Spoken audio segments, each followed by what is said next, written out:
1 Samuel chapter 13. Saul, king of Israel, is waiting and waiting and waiting.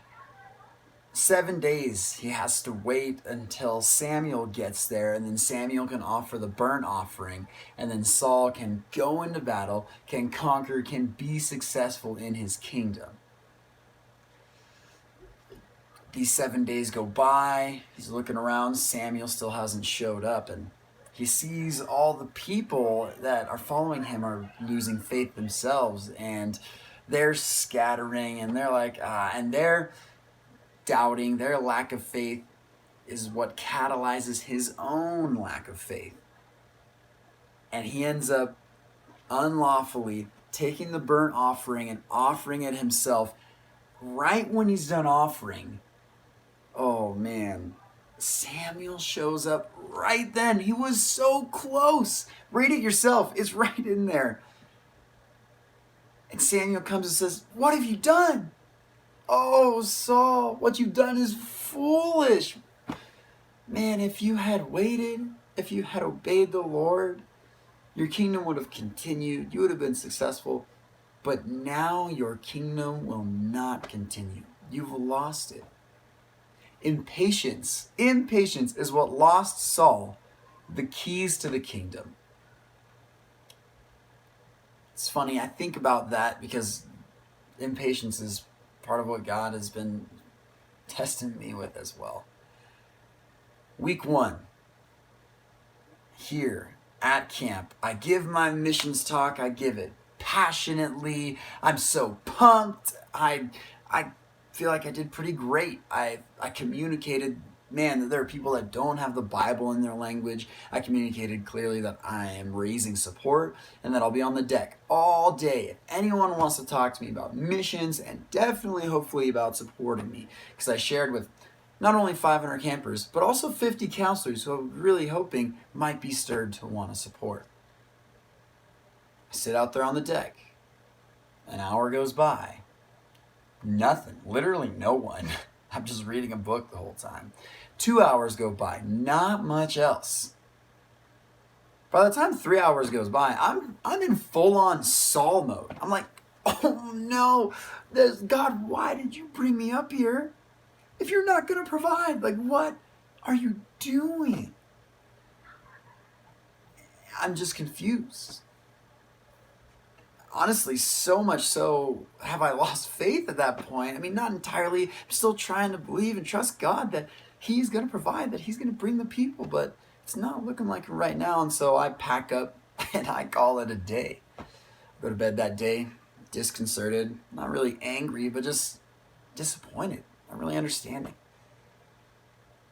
The whole next day, no one, don't get to talk to anyone about joining my support team. I'm like, okay, God, I don't know where it's going to come from, but what are you doing?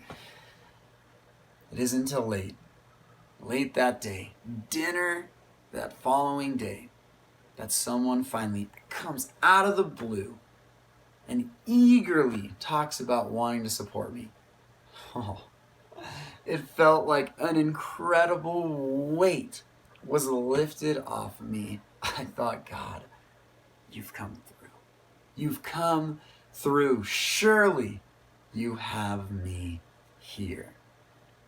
Even in spite of my impatience, God comes through and God brings me the people.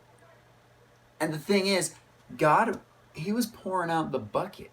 See, that was just the first little drip that came out. Now the floodgates have begun flowing because the next week, God overwhelms me with nearly 6 people that are interested in joining my support team at least. Oh God, in spite of my own unfaithfulness, my own doubt, man, God comes through in incredible ways. And that's the God we serve.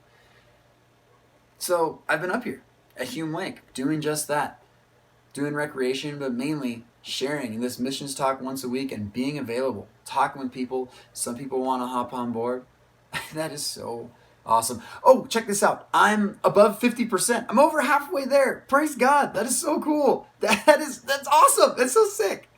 And man, it's crazy to think, like I would have just thought that was so far off back in January when I started support raising. And anyway, just trusting God for the rest of the funds, and I'll be up here at Hume still doing that, still doing support raising. And yeah, man, He's way too good. Shout out to all of my supporters, all the people who are supporting me, all the people who got me here to 52%.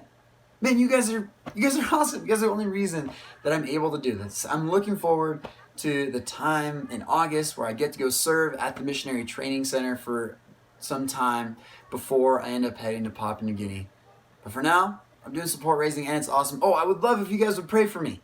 That would be sweet. I would love prayer for, man, number one, for more missionaries to be sent out. Honestly, not only it's been super cool as I've been giving this missions talk for counselors and for campers, people incredibly being challenged maybe towards missions, towards being involved in some way, some going out themselves.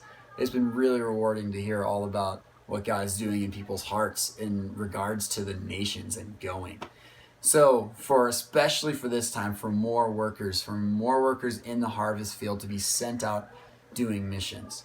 I would also love prayer for support. I mean, that's my biggest thing, for people to want to hop on my support team.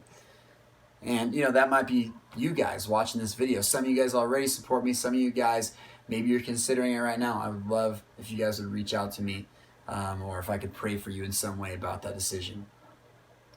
Also, I would just love prayer for a deepening walk with the Lord. I mean, that's the hugest thing in regards to any step in any aspect of the ministry that I'm doing, whether it's overseas, translating the Bible, or here doing support raising. I've got to have a deepening walk with the Lord. And I would love to talk to you guys more. There's honestly some other cool stories, some really cool things that are going on here at camp, like discipleship. That's just been super awesome. But I don't have a ton of time to share with you guys. I don't want to make this video a million years long. So that's all you get for now. But contact me if you want some more info. Thanks for praying. You guys are awesome. You guys seriously are. Thank you so much, even for just watching this video. I appreciate it. I'll catch you guys later. See you next time.